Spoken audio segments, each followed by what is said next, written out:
be your what? Girl fight. We got those to swing the day. We about to know the goal. We about to swing and play. About to be a what? Girl fight. Vous aimez les bagarres? Allez, on se fait un petit bout encore, allons-y.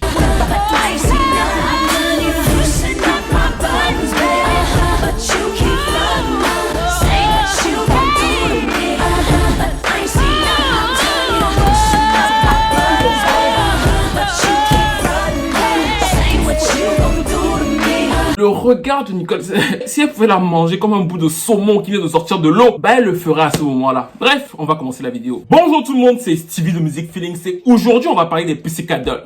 Si on parle des Pussycat Dolls, le premier truc ça veut dire quoi? Ça veut dire que tout le monde doit se mettre en lingerie fine. Je vous fais la mélodie.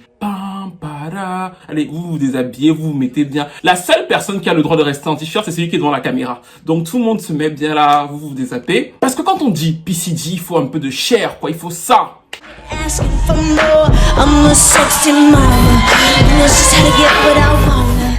Donc c'est bon, j'essaie de voir, oui, tout le monde est plus ou moins en lingerie fine là, tout le monde se sent bien. Donc il y a du sexy dans la place. Et bien sûr, il y a des hits que beaucoup d'entre nous connaissent, c'est ça. I know you like me. I know you like me. I know you do. I know you do. Et bien sûr, il y a aussi énormément de drama.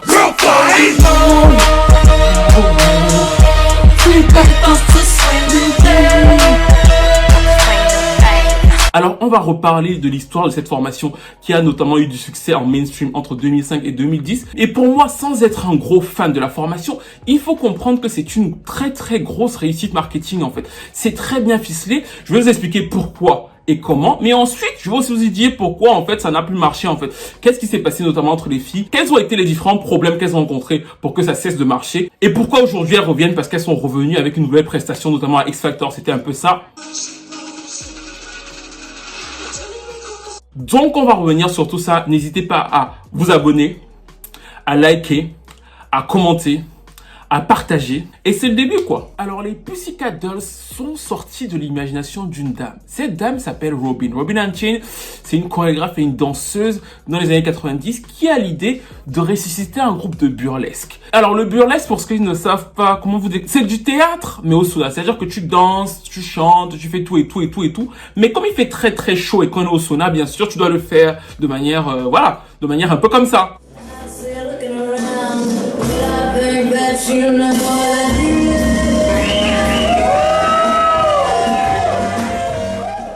Non, plus sérieusement, le burlesque, c'est vraiment un art qui est né dans les années 40 ou 50 et qui a beaucoup servi les féministes en fait, parce que c'était les femmes donc qui se réappropriaient leur corps et qui pouvaient le faire en jouant différents personnages sur scène dans des cabarets, aussi bien dans la comédie que dans la comédie musicale, que dans des pièces un peu plus dramatiques. C'est un ensemble de choses qui va être très popularisé dans les années 40 et 50 aux États-Unis et qui va peu à peu se ringardiser avec l'arrivée de ces gens-ci. Oui, ce sont les beaux gosses du rock'n'roll qui vont petit à petit ringardiser le show burlesque. Sauf qu'il va y avoir un retour. Le comeback du burlesque va se faire dans les années 90. Donc on va avoir de plus en plus de troupes burlesques qui vont se produire dans plusieurs pays dans le monde, notamment donc aux États-Unis. Et c'est donc à cette période-là que Robin a cette idée d'introduire les Pussycat Dolls, qui vont être créés en 95 et qui vont tout de suite avoir une résidence à Los Angeles. Avec cette troupe, elles vont incarner ce qu'on va appeler, je me mets un peu dans l'ambiance, le néo-burlesque. Ça veut dire qu'en fait, ça, tu es en lingerie fine, tu es en côté pin-up, mais c'est moderne en fait. Les chorégraphies sont plus de l'époque et souvent, c'est centré autour d'un personnage principal de la troupe en fait. À l'époque, il y avait pas mal de personnages principaux qui changeaient, mais il faut savoir que ce genre de show burlesque sont souvent centrés autour de la personnalité d'une tête d'affiche en fait, de la leader de la formation qui porte le truc. Par exemple, ceux qui sont à Paris, vous connaissez bien cette dame-ci.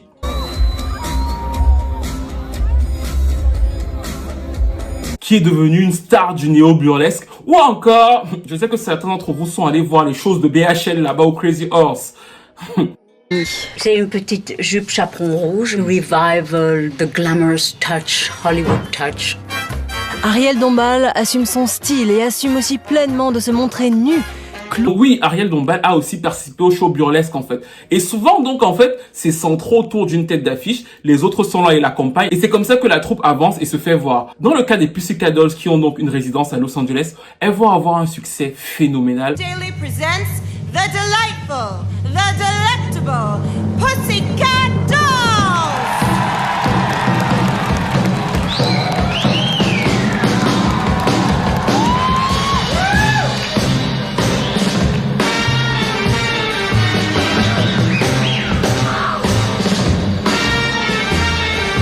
Il va y avoir toutes les grosses stars qui vont venir les voir et elles vont commencer à participer au film, à participer à certaines séries télévisées. Donc elles vont avoir un attrait médiatique mainstream certain. Certaines d'entre elles vont même poser pour Playboy à 99 et quand elles vont poser pour Playboy, ça va leur donner encore plus d'exposition et encore plus de prétention au mainstream. C'est là que Robyn va commencer à s'interroger et engager 2 actrices qui vont leur donner encore plus de buzz. C'était elle.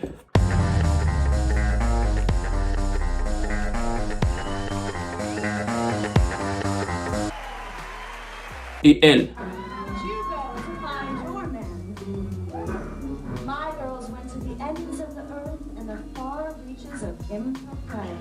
Quand Christina Applegate et Carmen Electra vont prendre la tête de la formation tour à tour. Oui, ce sont les seuls pas que je connais, chacun fait comme il peut. Quand ils vont prendre donc la tête de la formation, le buzz va encore plus monter. Elles vont faire la couverture de Maxim, mais comme elles ont d'autres occupations, notamment Christina Applegate, Robyn va avoir une idée qui va vraiment être fondamentale. À savoir que Robyn va faire appel à d'autres chanteuses. Là, elles sont à Hollywood parce qu'elles ont changé de résidence. Elles sont maintenant dans un bar très huppé de Hollywood. Donc, beaucoup de gens vont voir les fameuses dolls. Et donc, qu'est-ce que Robyn s'est dit? Robyn s'est dit, bah, vu qu'on est populaire, on est à Hollywood, qu'est-ce qu'on va faire? On va faire venir de vraies chanteuses qui vont donc s'interchanger en tant que leader de la formation. C'est donc comme ça que Christina Aguilera, pendant un moment, sera la leader des Pussycat Dolls.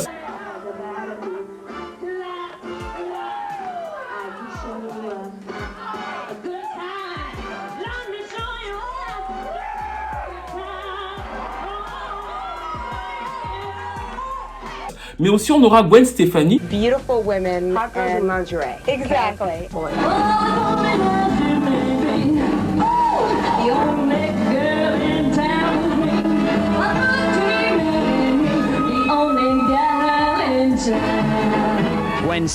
Et même Pink va les prendre dans le clip de Trouble. Nous sommes en 2003 et c'est à ce moment précis que certaines personnes dans le label Interscope se disent mais elles attirent beaucoup de monde ces filles. Elles sont là sur MTV, elles sont sur VH1, il y a beaucoup de presse autour d'elles. Il faudrait peut-être qu'on en fasse quelque chose sur l'industrie du disque. Le nom est connu, elles attirent beaucoup, elles ont la presse. Qu'est-ce qu'il nous faut? C'est un album qui va correspondre à tout ça. C'est là que la première formation musicale des Pussycat Dolls va apparaître parce qu'on va recruter cette dame-ci.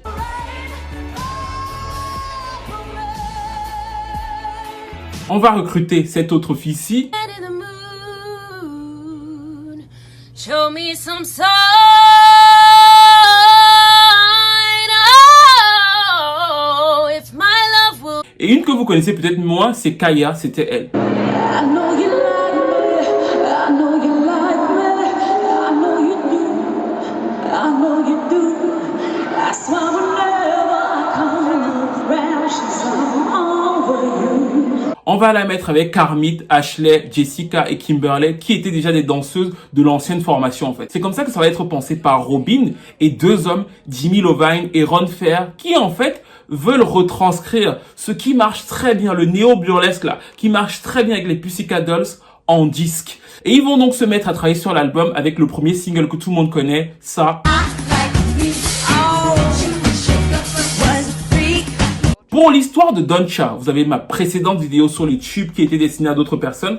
On va pas la refaire ici. Mais en fait, ce qu'il faut surtout comprendre sur le premier album de Pussycat Dolls, c'est que c'est une réussite de direction artistique magnifique. Je suis sûr que certains vont être choqués, mais c'est vrai en fait. Moi, je suis plutôt En Vogue, Escape, Chelsea, Destiny Child, c'est pour moi là-bas. Les trucs des Pussycat Dolls, en réalité, pour moi, c'est comme quand ton voisin a un problème au premier en fait. Tu entends qu'il y a du bruit au rez-de-chaussée, tu descends, tu commences à faire comme si tu voulais ouvrir ton courrier. Et pendant qu'ils se disputent, tu fais comme si c'était difficile à ouvrir pour voir tout ce qui se passe. Ou alors quand ton patron est en train de réprimander un collègue que tu n'aimes pas et tu vas assister à la discussion. C'est à ce moment précis que toi aussi tu as besoin de prendre quelque chose dans cette salle de réunion. Tu viens là, tu commences à chercher. Non, vous pouvez parler, hein. Je cherchais le dossier qui était, voilà. Moi, c'est un peu ça avec les Pussycat Dolls. Mais j'ai toujours été fasciné par une chose. C'est comment Ron Fair et donc Jimmy Iovine ont réussi à faire cette transition. Parce que ce qu'il faut bien comprendre, c'est que en fait, le premier album de Pussycat Dolls, si vous l'avez jamais écouté, il sonne totalement burlesque en fait. Si vous y avez jamais fait attention, réécoutez ça. Ou encore ça.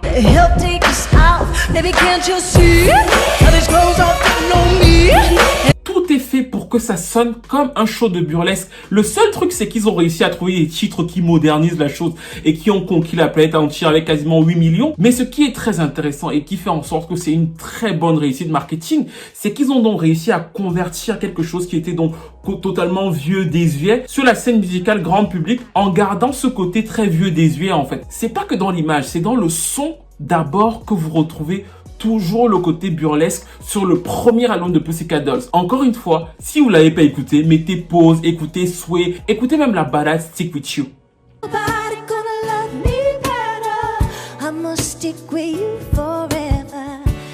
Vous allez voir que le tempo tchac, tchac, tchac, ça fait comme la balade qu'on peut mettre dans un show burlesque quand tout est tamisé en fait. Et du coup, les meufs peuvent lever les jambes parce qu'il fait très très chaud. Voilà, elles lèvent les jambes avec les talons et tout, de manière plus douce en fait. L'album est vraiment construit comme ça. Et pour moi, encore une fois, c'est une des grosses réussites de Ron Fair et de Jimmy Iovine. C'est aussi à ce moment précis, pendant que les Pussycat Dolls vont commencer à avoir du succès, qu'il va y avoir des distinctions dans le groupe, notamment sur le fait que Melody estime savoir chanter.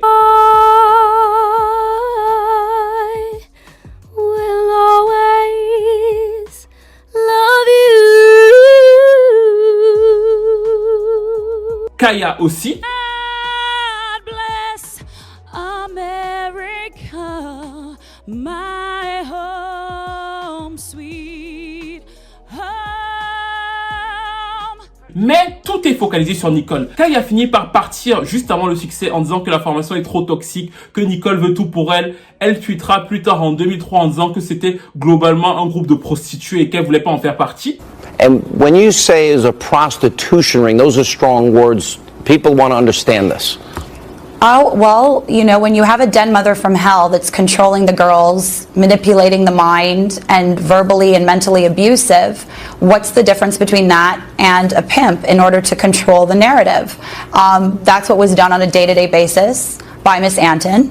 Mais elle part en 2005. Les autres qui vont découvrir toute cette célébrité sont malgré tout brimées. Elles sont brimées pour deux choses. Le premier truc, c'est le truc de dire que oui, elle ne chante pas. Mais, maintenant qu'on a parlé et que vous avez vu tout ça, et je sais que je vais être dur, je vais choquer certains parce qu'en plus, maintenant qu'on est sur Twitter, tout le monde veut connaître la déclaration des droits de l'homme, on veut partager tout au milieu, en 2, en 3, en 4, nous sommes tous égaux et bref, voilà. Mais, dans les Pussycat Dolls, elles ne sont pas censées chanter, en fait. Et je sais que ça va vous choquer que je dise ça, mais c'est la pure réalité. Parce que le groupe est basé sur un groupe de burlesque. Et quand vous entendez les arrangements vocaux, je vous dis que les Pussycat Dolls du premier album, c'est d'abord le son. Quand vous entendez comment les arrangements vocaux sont faits, ce n'est pas comme les En Vogue ou bien comme même les SWV en fait. Parce que là, c'est des groupes qui ont déjà des leaders, mais en plus, les arrangements vocaux ne sont pas construits de la même manière. Là, c'est vraiment construit en termes de la leader vocale. Pause, et les autres font des chou-doigts exactement comme dans du burlesque. Je vous conseille encore une fois de les réécouter. Vous allez voir que c'est pas construit comme un groupe de R&B ou quoi que ce soit.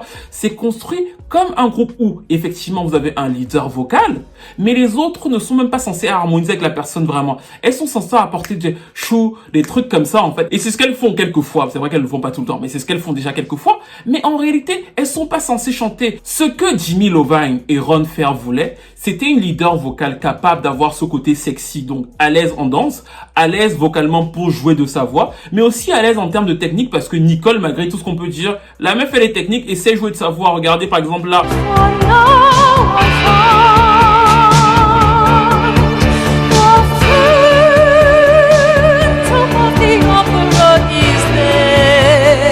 Ou encore là. Always love you.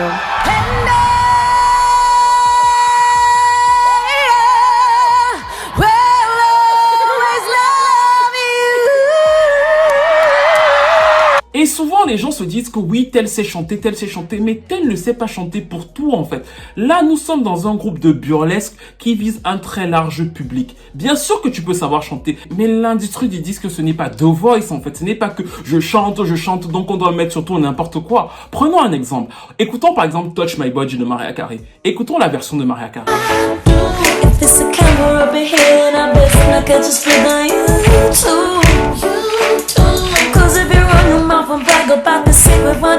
Écoutons la version de Aretha Franklin.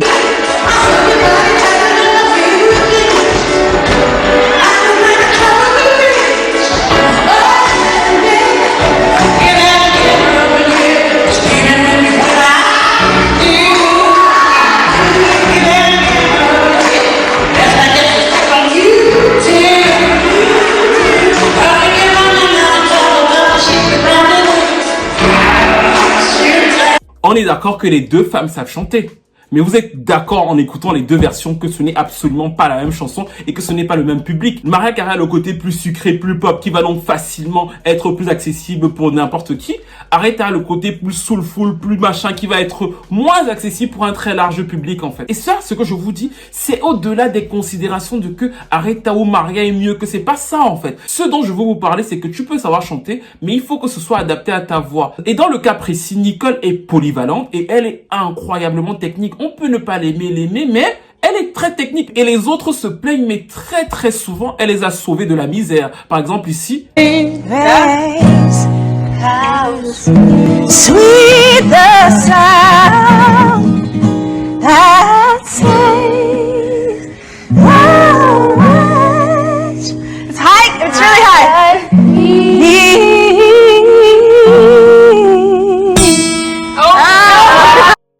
C'est trop haut, c'est trop haut. Parce que oui, Nicole, malgré tout, est très assise. Et surtout, ce que je veux que vous compreniez, c'est qu'elle est parfaite pour la formation, en fait. C'est elle qui est censée être la lead. Et les autres s'accrochent tout autour. Et c'est cohérent même avec l'esprit du burlesque. Et c'est en ça que Jimmy Iovine et Ron Fair avaient fait un très bon travail. Surtout qu'ils ont réussi le crossover. Là où les choses vont commencer à se gâter, ce n'est pas tant par rapport au fait que Nicole soit simplement la lead singer. C'est d'abord par rapport au fait que Nicole va exprimer un certain mépris par rapport aux autres filles. Parce que le groupe de burlesque, on peut avoir des distinctions, mais en fait, quand vous avez évolué pendant très longtemps ensemble, bah vous savez que c'est la place de telle et chacun arrive à manager en fait. Là, c'est des filles qu'on a placées ensemble, qui n'ont pas beaucoup travaillé ensemble et donc il va y avoir des rivalités et Nicole, ayant déjà une position de pouvoir, va avoir beaucoup de mépris pour les autres. Elle va avoir son propre manager, son propre bus en tournée, donc elle va vraiment les laisser low cost. Ça, c'est le premier truc. Le deuxième truc, c'est financier et il vient du succès. Parce qu'au début, quand on leur dit que oui, vous signez pour sortir un disque, elles ne s'imaginent pas qu'elles vont vendre des millions de disques en fait. Surtout celles qui faisaient déjà du burlesque avant en fait, surtout les danseuses. Elles ne s'imaginent pas du tout que ça va devenir un phénomène comme ça. Donc, elles ne signent pas de très bons deals. Et finalement, donc, l'écart entre ce que Nicole va gagner et ce que les autres vont gagner va être tragique. Parce que certaines auront eu des contrats en mode contrat mensuel. À savoir que ça voudrait dire que Robin leur donnait par exemple 10 000 euros par mois. Mais les 10 000 euros par mois, c'était hyper bien quand elles étaient par exemple dans le club de burlesque là. Vous voyez ce que je veux dire? C'était plutôt pas mal. Le truc, c'est que quand ça a changé, Robin n'a pas forcément refait les contrats équitables pour toutes les autres. Et donc, le fossé va être immense. Ça, plus l'attitude de Nicole, qui va donc totalement les mépriser. But the other girls and you and the girls, there was some animosity there. Sweetie, it's just inevitable. You put 5 chicks together and you make one of the biggest groups in the world, and then just things are gonna clash and things are gonna happen. What was the big? Eventually, the other girls started singing. The group was a dance group. The group was always a dance group, burlesque dance group. They actually cast me to come and be the singer. The biggest thing in groups is people get it mixed up sometimes. Everyone has an important role. But you just can't get it switched up. Do you know what I mean? Et c'est vraiment l'aspect très froid et très calculateur de Nicole qui va accentuer cette espèce d'écart dans le fait que nous, on ne chante pas, on est mal payé. Et finalement, qu'est-ce qu'on fait? On ne fait que pousser pour cette fille qui veut aller en solo, en fait. Yeah, you know, I think one of the things that isn't really, that the general public, I don't think knows, is that, you know, Nicole had her own management. So she had someone to look after her, and we all were kind of getting to know him and getting to know the team, and you know, it wasn't about us. Any money out of it? No, not a whole lot. No, not a whole lot. No, I know. Yeah. I mean, for the work that we were doing, however, and for the money that was coming in, you started being like, uh-oh, this doesn't make any sense. But it is, you're right. We were definitely going out on stage, and our opening act sometimes was like, I'm like, how's that paycheck, sister? Parce que même quand elles vont vouloir donc renégocier leur contrat, Nicole ne sera pas de leur côté en fait. Et surtout, Nicole va avoir son propre manager. Vous savez que dans les groupes, le truc du manager, c'est très important. Le manager est censé être la personne qui vous réunit et qui vous dit donc que voilà, tel a fait mal. Bon, on essaie de vous canaliser. Et vous verrez ça dans une autre vidéo, à quel point c'est très important d'avoir un manager qui peut être équitable dans un groupe. Dans le cas présent, Nicole va avoir son propre manager. Ça veut dire qu'elle avait la personne qui défendait ses intérêts à elle et que les autres étaient laissés pour compte. Et que quand donc les autres pouvaient dire par exemple à Robin que en fait on veut plus de parts, le manager de Nicole va dire que non. Et ça frustrait encore plus parce que du coup l'écart ne faisait que s'agrandir, le succès est présent et la seule qui est plus ou moins traitée normalement c'est Nicole. Mais cet état de fait montre sa personnalité à elle. Ça ne veut en aucun cas dire que les autres auraient dû plus chanter ou mieux chanter parce que ce n'est pas vrai en fait. Certes, Mélodie sait chanter. Je vous donne un extrait. Hey, yeah. Feel me, hold me, ease me. You have a way with me. Yeah. Mais si Mélodie prend en lead vocal les Pussycat Dolls, ce n'est absolument plus la même formation. Ça ne vise absolument plus la même audience en fait. Elle va commencer à faire ses riffs, ses machins. Ce n'est pas du tout le même contrôle, ce n'est pas du tout le même public qui sera visé. Et ce n'est donc pas le but de Ron Fair et de Jimmy Lovine. Et c'est pour ça que j'insiste sur le fait que si on veut faire un groupe de burlesque, c'est utile d'avoir une principale lead singer sur lesquelles les autres font juste des chœurs. Ça c'est normal. Après, la manière dont ça s'est passé avec Nicole, c'est totalement différent. Vu qu'on va en arriver à des détestations personnelle, au fait que les autres sont dans un bus, Nicole est dans son propre bus, donc ça va être le total mépris et ça va se voir sur scène comme ici.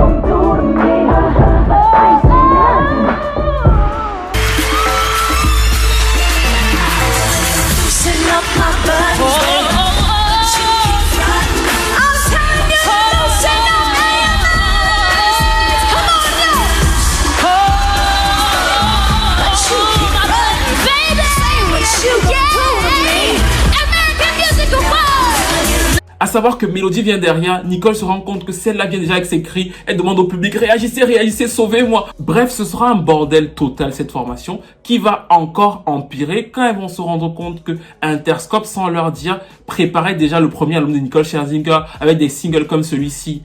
And I want you to repeat after me. Come on. I said, I do whatever you like. I do whatever you like. Il va y avoir un budget monstre pour ce premier album de Nicole. Il va tellement y avoir d'argent investi sur l'album de Nicole et sur celui de EVE qui devait sortir à la même époque, si vous en souvenez, qu'on va devoir virer des gens d'Interscope. Je reviendrai sur sa carrière à Nicole car c'est un cas à part, mais il va tellement y avoir d'argent investi sur son premier album et sur celui de EVE qu'on va virer des gens. C'est aussi pour vous montrer que des fois, vous êtes là, vous plaignez les artistes, mais en fait, à cause d'elles ou de leurs mauvais choix, certaines personnes se retrouvent au chômage en fait. C'est ce qui va se passer en 2007 et c'est aussi pour ça que quand Nicole va dire ceci dans plein d'interviews, don't even know the story. They have no idea. I was in center because I was singing. I was the one singing. C'était moi qui chantais seul, c'était moi qui chantais 95% des chansons, c'est vrai. Mais sur le second album qui va donc arriver en 2008, le fait que Nicole chante seule vient d'une seule chose. Ça vient du fait que comme son album n'a pas marché, Interscope est aux abois. Ils se disent qu'il faut qu'on rentre dans nos fonds d'une manière ou d'une autre. Donc ils vont la renvoyer en studio. Mais ce qu'ils vont faire, c'est que c'est après qu'ils vont appeler les Pussycat Dolls. Vu qu'elle est déjà en studio avec les producteurs, la plupart des producteurs ne verront que Nicole, ils verront pas les autres. And Ron and I brought the girls into the studio and we played it for them. And it was the first time they'd ever heard the music. Do you understand what I'm saying? We played the album for the Pussycat Dolls. It's the first time they ever heard the songs. On va envoyer Nicole en studio et après on va dire aux autres, vous voulez toujours venir lui servir de machin et tout, faire quelques chœurs et tout. Et certaines d'entre elles vont accepter. Most memorable moments making Doll Domination. I have a lot of memorable moments. I loved making the album. I'd have to say, so hopefully people get that message to stay strong. Definitely. One of my most memorable moments while making the album was when we performed for the first time. Et c'est donc là que finalement moi je ne plains absolument personne dans cette histoire. Parce qu'on leur propose, on leur dit voici les bases du contrat. Elles vont accepter de revenir. Elles vont accepter d'être des faire-valoir en sachant que plusieurs titres de l'album n'auront même pas été révisés par certaines d'entre elles. Elles vont arriver là sur un truc quasiment fait et elles vont accepter en plus de le faire. Et ça va donner encore des trucs comme ici.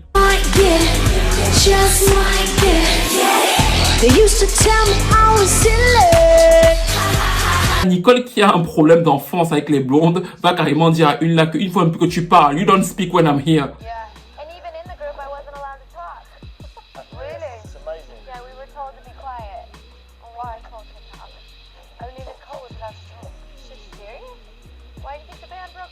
Le disque va avoir un succès dans le monde, notamment en UK, parce que la formation est plus installée en UK qu'aux États-Unis. Mais aux États-Unis, elles vont perdre ce côté burlesque. Si vous écoutez le premier album et le deuxième album, vous allez voir que elles changent totalement de direction. Le premier album, vous avez cette direction très burlesque. Sur le second, ce n'est plus la même chose. Sur le second, c'est un album mainstream, parce qu'en fait, c'est un album de Nicole, pour la plupart, qu'on a essayé de retransférer pour beaucoup de titres en ajoutant de nouvelles chansons sur un album moderne, en fait. Ce n'est pas un album pensé comme le précédent. Et de fait, ça va être des singles qui vont plus ou moins marcher parce que c'est le retour des Pussycat Dolls.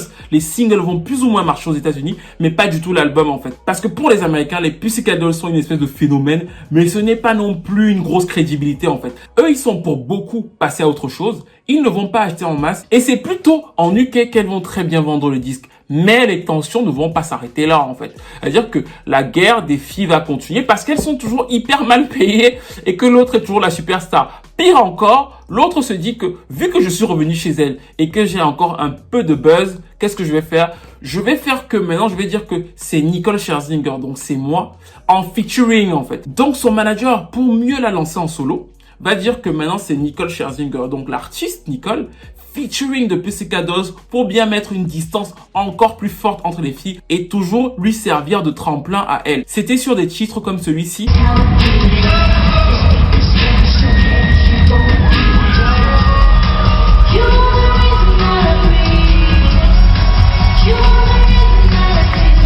Et les filles là, qui sont déjà pas bien payées, qui ont l'impression d'être écrasées, pas considérées. Et encore une fois, je pense que ça va au-delà de simplement chanter, en fait. C'est juste de la considération que ces filles ont demandé. Parce que quand vous voyez les interviews, elles disent bien que, en fait, nous étions là pour servir sa carrière à elle. C'est même pas tant le fait qu'on chante, c'est le fait que, on sert à rien à part servir les ambitions de cette dame-là. Et d'ailleurs, Mélodie, qui est la plus pugnace avec elle, va le lui dire sur scène, ça donnait ça.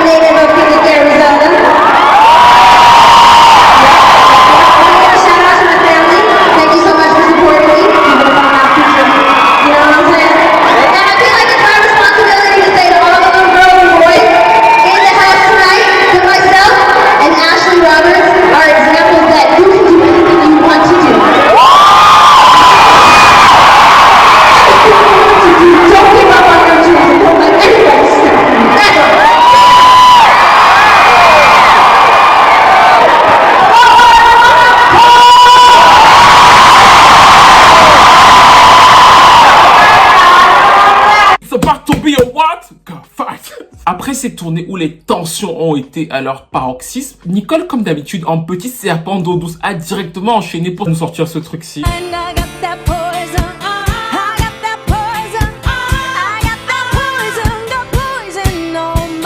Comme d'habitude, ça a floppé, mais en fait, c'est pour vous montrer que, en fait, elle a ce côté très pervers où les filles voient bien que elle se servait d'elle pour toujours lancer sa carrière solo et qu'il n'y a aucune considération. C'est sur ça que j'insiste, il n'y a aucune considération entre elles et c'est de ça qu'elles vont souffrir. Et là, dès que la tournée va se terminer, elles vont dire, hey, bye bye. Les contrats, en fait, étaient arrêtés. Elles vont pas renouveler, elles vont partir. De l'autre côté, Robin, qui est avide d'argent, va directement préparer un autre groupe. C'était les JRL. Et elle va lancer un single, c'était ça.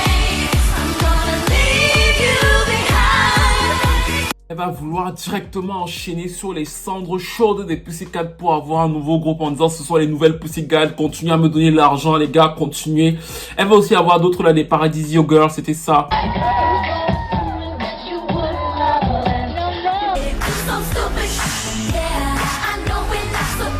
C'est un autre vrai requin de cette histoire, c'est-à-dire qu'elle aussi, elle cherche son portefeuille en fait. Elle a rien à foutre du reste, elle cherche son portefeuille. Et je pense que c'est cette ambiance de travail très commerciale qui fait en sorte que ce groupe n'a pas de réelle affinité en fait. D'ailleurs, Nicole, quand elle va comprendre que cette image-là commence à lui nuire, parce que c'est à ce moment aussi là que les filles vont commencer à tout dire dans les médias, quand elle va voir que cette image va commencer à pas mal lui nuire, elle va faire un documentaire dans lequel elle va expliquer qu'en fait, elle était hyper méchante avec tout le monde parce qu'elle avait des problèmes de boulimie.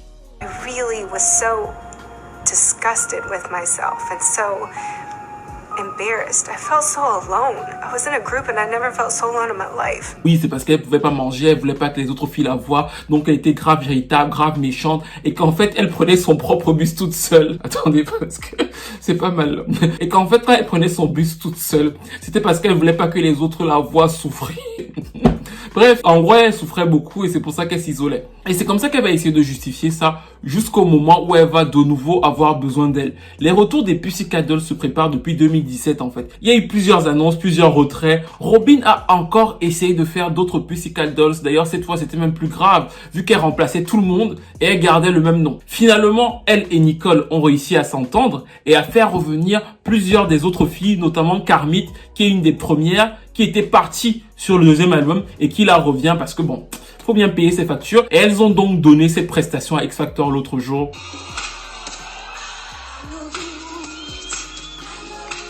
Bien sûr, pas mal de gens, sauf les médias, et c'est ça qui est hyper intéressant, elles ont fait quelques interviews, mais personne ne leur a demandé où est Mélodie. Alors, pas mal de gens se sont demandé où était Mélodie, mais elle l'avait dit à plusieurs reprises. En plus, quand vous allez sur son profil Instagram, le premier truc qui est écrit, c'est Badass Singer, en mode putain de chanteuse en fait. Et elle vous livre des prestations comme ici.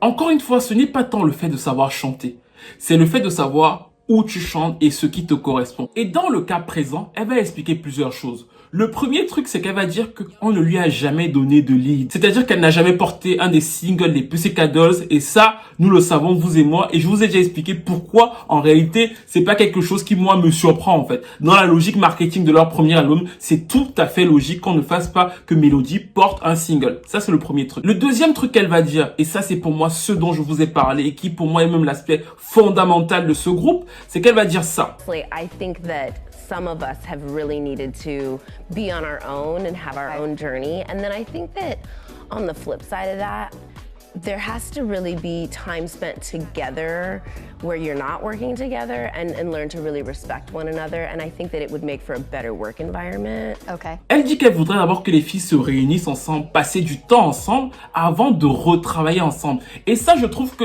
elle dit tout en fait. Elle dit bien le fait qu'il n'y a pas de cohésion, c'est vraiment chacune travaille. En plus, elle n'était pas une bonne danseuse.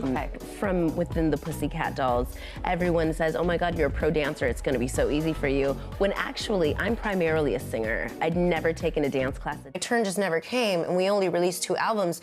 So it's this mistaken identity that I've had to kind of unravel when people go, oh, you're a dancer. And I'm like, I'm actually a really bad dancer. I'm a singer. Yeah, I'm a singer. Yeah. So for me, there's really nothing to go back to. Fair enough. So I'm a grown woman and I'm a singer. Yeah. Et on ne lui faisait pas de cadeau en fait. Dans plusieurs prestations, soit tu te débrouilles, soit on te met au fond. D'ailleurs, si vous aviez remarqué dans les prestations des Pussycat Dolls, généralement, Mélodie est au fond en fait. Soit elle est au fond, soit à certains grands events, Elle n'est pas là. On l'a fait juste venir quand c'est Bottempo chanter son truc à la fin là. Mais elle n'est pas là parce qu'elle est trop mauvaise danseuse comparée aux autres. Donc il n'y a vraiment pas d'ambiance de véritable groupe entre elles. Et ça s'est confirmé dans l'interview qu'elles ont fait quelques heures avant leur prestation. C'était ça.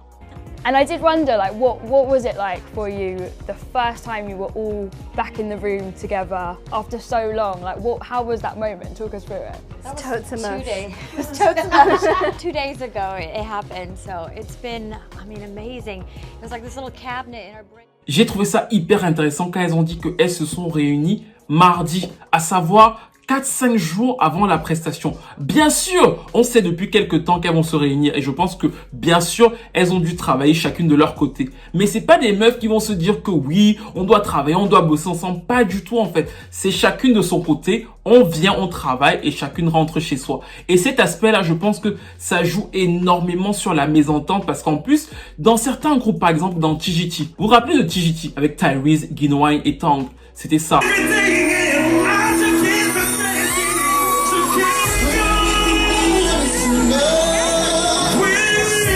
Ils se sont fâchés pourquoi? Parce que quand Tyrese a eu un peu de succès en 2015, il ne voulait plus tourner avec les deux autres à parts égales. Il estimait que lui ramenait plus de monde et que donc de fait, Ginuwine et Tongue devaient être payés moins bien que lui. C'est ce qu'il estimait. Déjà pour vous montrer que dans des groupes d'amis, il y a des problèmes. Mais quand en plus, là, ce n'est pas ton ami, c'est la meuf avec laquelle tu travailles, qui n'a aucune considération. Tu es là juste pour la pousser parce que certainement, dès que la tournée va finir, Nicole va sortir un single en solo et ce genre de choses. Je peux comprendre que pour une meuf qui s'estime d'abord chanteuse, contrairement aux autres qui sont d'abord des danseuses, je peux comprendre que ce soit très difficile à vivre. Donc, je respecte sa décision parce qu'au-delà du succès commercial, elle a compris que ce n'est pas forcément sa place en fait. C'est-à-dire que toute lumière n'est pas forcément la lumière qui te sied le mieux. Et c'est pour ça, par exemple, quand je vois des gens dire que Mélodie devrait chanter en lead sur les Pussycat Dolls, mais non, parce que ça ne donnerait pas la même chose. Ce n'est pas le même truc en fait. Quand Mélodie est en solo, elle fait des trucs qui lui correspondent plus ou moins à sa voix et ça donne des trucs comme ça.